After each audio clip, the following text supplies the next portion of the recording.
I can't express how fortunate I feel to live where I do, to have this view every single morning, to have this family.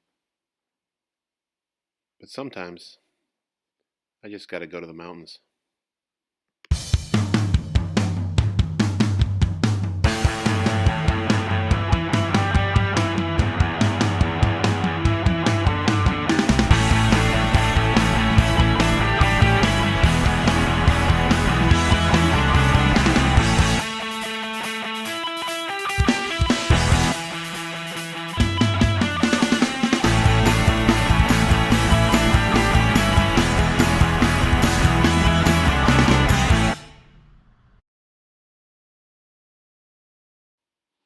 So in January of 2022, I cut my Jeep in half. Seemed like the right thing to do. And after a full summer of driving it to work back and forth, I wanted to give it a test and try and take it across the country. So I left one September morning at about 4 a.m. Now I'm darn lucky that my wife packed me this Yoo-Hoo chocolate bar, but I was starting to get hungry. So in Wauwatosa, Wisconsin, I stopped at this lovely little diner. I had a corned beef sandwich on rye and washed it down with a milkshake. Yeah, I know I'm old. From there, I headed out to my next stop, which was Taliesin, Frank Lloyd Wright's original homestead. I love history and I love architecture, and I was so excited to do this tour. Unfortunately, my tour guide was pretty much the female equivalent of Ben Stein. God bless her heart, because she knew her facts and she kept us running on time, but she was just so boring. Of course, juxtapose that with this cowboy biker that was also in our tourist group, and man, I bet I could listen to this guy tell me a story about paint drying and I'd be completely entertained and enthralled for hours. As we moved along, it became evident that Wright was not a tall man. As we moved outside, another group went by, and their tour guide was telling them rousing stories, with the group erupting in laughter. I thought about sneaking out of my group and joining theirs. Tour guide issues aside, if you ever have a chance, you should go to Taliesin. I drove a little further west before calling it a night in western Minnesota. It was a little tough to sleep with all the light, but I managed. The next day I took off across South Dakota. The American heartland is immense, but I found South Dakota to be pleasing. First green, then wheat, and lastly mountains. After a day and a half of driving, I finally arrived at Mount Rushmore. If you haven't been here, it's hard to explain the size, the sheer magnitude of some of these things. I mean, you see them as you drive up and down the road for 10 minutes before you get there. When I finally got out of the car and actually walked down the aisle, I was amazed to see how big the faces were and compared to the small trees below. I took off on the President's Trail that lets you go around the base of the mountain, and that's when I spotted this gem. I love that in all of our attempts to be perfect, we are still human, and I can appreciate this creativity. I really enjoyed the President's Trail. It gives you some different views, especially of Roosevelt, who's largely hidden. This small indoor exhibit at the end of the trail shows what the original design for the mountain looked like. After staring at the original design for a few minutes, I'm actually glad they didn't finish it. I don't think their strength comes from their posture, but more from their facial expression. Yeah, I know all of them are flawed, imperfect humans, who at one time or another said and did heinous things, but they all also performed incredible acts. One wrote the document that declared us a nation, while another led the army to save that newly created nation. A third held us together in perhaps our darkest hour, and the fourth created the national parks as a haven for the nature and history that define us. You know, pride seems to be a dirty word these days, but I try and look at the whole of these men, what they fought for, and the legacy they left. And I can say I'm proud of this country and these men. On a lighter note, I was moving down the mountain and I saw this tourist trap. Now, I'm usually immune to such things, but the world's largest Bigfoot cannot be ignored. As I have often been compared to the noble beast, I thought I'd have a selfie with him, see if I saw any resemblance. I don't see it. Well, next I headed to Deadwood for lunch. It was a pretty commercialized old west town. I'm sure the cowboy history is in there somewhere, but it looks like the owners of Branson, Missouri beat me to it. So I moved down to Devil's Tower.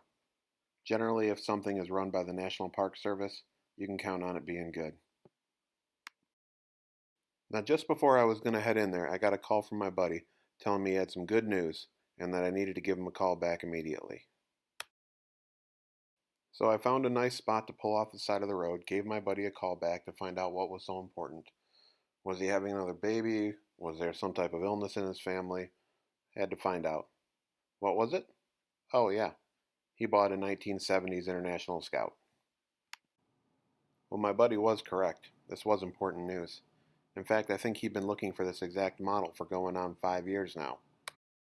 Man, and if you add in that how hot the vintage SUV market is right now, I was just so happy for my buddy. But also it got my wheels turning. Maybe I needed one of those. As I headed down the highway, I couldn't help but think about my first SUV. My first car, really. In high school, I drove a 1988 GMC Suburban. Our family had bought it new, and it was a literal vessel of my childhood. Everywhere I went, every soccer game, every family event, every vacation, this vehicle was the backdrop of my childhood. And no, that's not me. That's my little brother. Besides, it was 1988, and Michael Jackson was at the height of his influence. And my little brother's got some soul. Well, she gave her all to me and my family, and by 2001, rust had taken hold. She was sold to a man in Kentucky who took her away on a trailer. Cutting back to the present day, I'm on this road trip, 21 years later, and I stumble across this specimen. Stumble's more of an incorrect description. I specifically sought it out on Facebook Marketplace, in one of the driest climates I could possibly find, Missoula, Montana. There was really only one decent thing to do. I had to buy it. So I called my wife and checked to see if our marriage could survive a vehicular purchase, impromptu, on a vacation. Luckily, my wife is awesome, and I'm the owner of a brand new used 32-year-old Suburban. Of course, it was after 5 o'clock on a Friday when I made the deal with the new owner, so the actual purchase would have to wait until Monday when the banks opened. I was heading up to Glacier National Park, and the Suburban would have to wait until I got back. Now, in the outskirts of Kalispell, I saw a large group of people cheering and music playing. I pulled over to see what was behind the crowd. Friday night wiener racing. Okay then. Now I'm usually up for a good time, but I knew wiener racing and me would involve spirits. And I still needed to drive a spell. So I watched one wiener race and then moved on. Get set, go!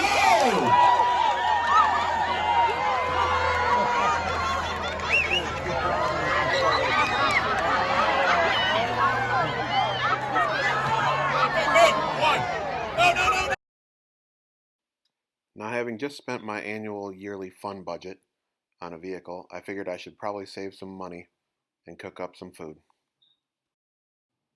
I'm not a gourmet chef, but I'm also not picky, so I guess I get along well with myself.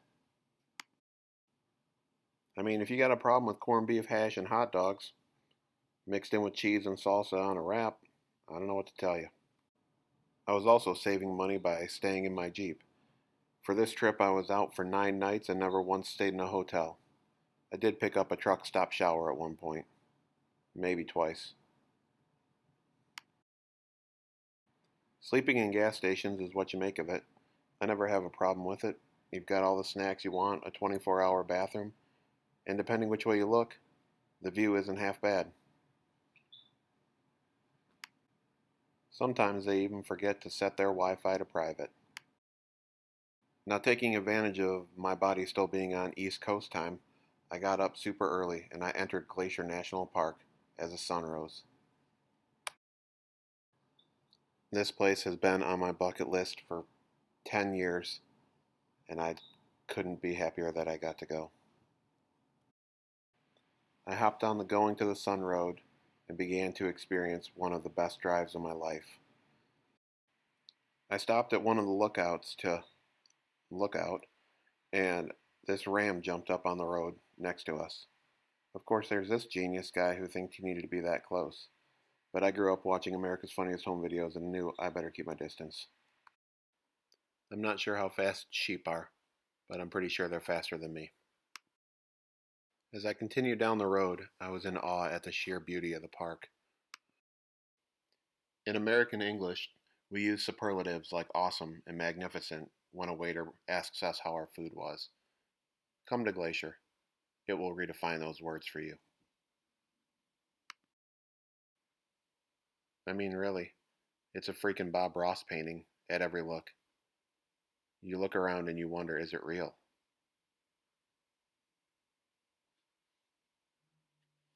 This water was 30 foot deep and it was crystal clear, all turquoise.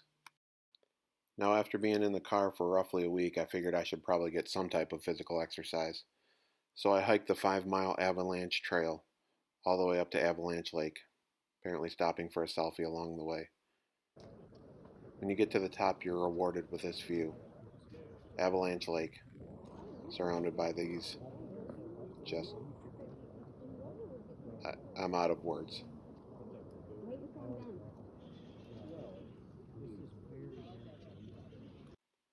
I think I might hike a little bit more back in Michigan if this is what I was rewarded with. So I'm a little old school. Right before this trip, Sprint contacted me to let me know that they were turning off the 3G network and that I needed to turn in my iPhone 5 and that they would graciously give me a free iPhone 11. So I took them up on the offer, and now here I am playing with camera settings that I never had on my previous phone.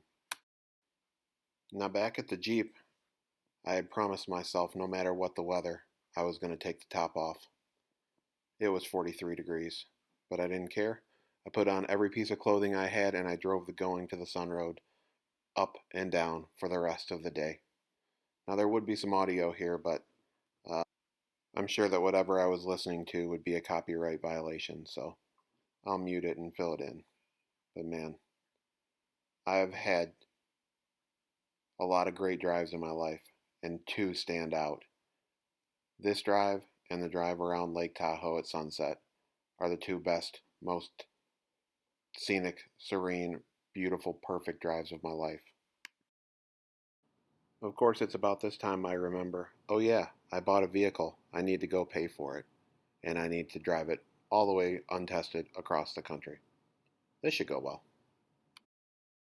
Oh yeah, and I gotta figure out how to get my Jeep home too at the same time. Let's call some trailer rentals. Thousands of dollars. Nope, that's not happening. So tow bar it is from Harbor Freight. Luckily I carry tools and I'm somewhat handy. I was able to hook these two together and drive them 2,200 miles back home.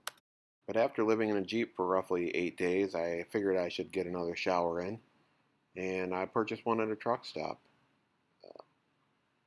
It's actually not too bad. They even have these fancy driver's lounges where you can put your feet up, but I had to get back on the road. Roughly 13 or 1,400 miles later, I was back in the UP of Michigan. I specifically bypassed Chicago because I hate fines and traffic. And while I travel all over the country because I go to look for these beautiful things, I sometimes forget just how beautiful my home state is. It's weird. I guess I just take the Great Lakes for granted. They've always been there. I've been to them a million times as a kid. And things like mountains and deserts are so foreign to me that I drive across the country to see them when I have this kind of stuff in my own backyard. You know, I take these trips to see all these new things, but ultimately in the end, I just come home with a new appreciation for the things I have, the things around me, the things I look past every day. When I got home, I sat on my porch, hugged and kissed my family, and was thankful for all that I have. Thanks for coming along.